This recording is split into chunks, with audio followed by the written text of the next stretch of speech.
Devi Novianti, seorang warga Jalan Talang Bubuk, Kecamatan Ilir Barat 1 Palembang, mendatangi Subdit 4 Renakta Ditreskrim Polda Sumsel, didampingi kuasa hukumnya setelah laporan belum diproses sejak awal tahun 2024. Laporan tersebut berkaitan dengan dugaan pencemaran nama baik yang dilakukan beberapa orang di perusahaan tempat Devi bekerja.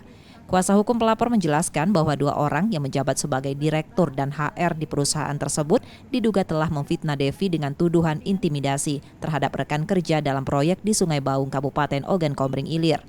Meski laporan telah disampaikan, pelapor hanya menerima surat pemberitahuan perkembangan hasil penyidikan atau SP2HP tanpa adanya konfirmasi atau pemeriksaan saksi.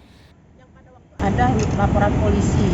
Laporan polisi itu tanggal 30, kalau tidak salah tanggal 30 Januari 2024. Tiba-tiba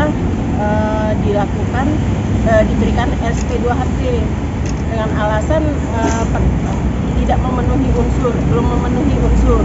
Itu menurut kami terlalu dini SP2HP itu, karena banyak lagi dari saksi-saksi dan bukti-bukti yang belum diperiksa oleh penyidik.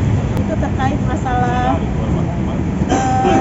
fitnah yang dilakukan oleh rekan kerja oleh klien kami, karena di dalam asal mula laporan kami itu adanya surat skorsing yang dengan alasan bahwa klien kami melakukan intimidasi terhadap rekan kerja yang lainnya. Selain itu, Devi juga telah mengajukan permohonan perlindungan hukum ke Propam Polda Sumsel. Reski Oktora, Muklas Diferensial Kompas TV, Palembang, Sumatera Selatan.